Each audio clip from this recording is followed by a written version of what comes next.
लोकसभेमध्ये नारी शक्ती वंदन विधेयक नामंजूर झाल्यावर पंतप्रधान मोदींनी काल देशाला संबोधित केलं। विरोधकांनी विधेयकाची भ्रूण हत्या केली अशा शब्दात मोदींनी विरोधकांवर निशाणा साधलाय। त्यावर आता ठाकरेंच्या शिवसेनेचे खासदार संजय राऊत यांनी पलटवार केला। पंतप्रधान मोदींनी देशाची माफी मागावी असं राऊत म्हणाले, तर काँग्रेस मुक्त भारत म्हणणारे मोदी काल फक्त काँग्रेसचं नाव घेत होते असा टोलाही राऊतांनी लगावला।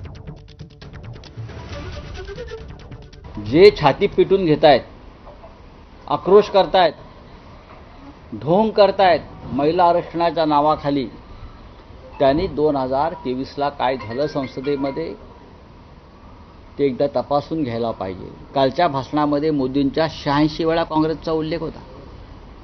86 वेळा ते काँग्रेस मुक्त भारत करायला निघायला होते। त्यांच्या डोक्यातून काँग्रेस अद्याप गेलेली नाही 11 वर्षामध्ये 12 वर्षामध्ये। हे मोदी कळत नकळत सांगतायत की काँग्रेसशिवाय या देशाला नेतृत्व कोणी देऊ शकत नाही। हे मोदी वारंवार हे सिद्ध करतात त्यांच्या कृतीतून।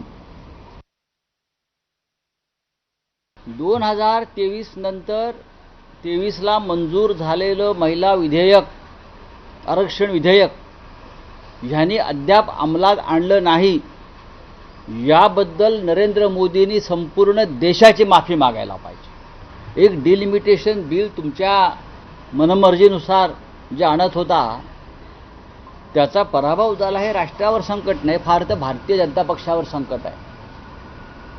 आणि भारतीय पक्षावरच्या संकटासाठी राष्ट्राला संबोधन करणं हा मूर्खपणा है। ये देश को संबोधन नहीं था, या अपने पार्टी का पश्चिम बंगाल तमिलनाडु के लिए प्रचार था और राष्ट्रीय प्रचार साहित्य का, टीवी का इस तरह से इस्तेमाल किया कि आचार संहिता का भंग हो गया, कोड ऑफ कंडक्ट का भंग हो गया। कहाँ है ज्ञानेश कुमार जी? चुनाव आयोग कहाँ है? सो गया है क्या?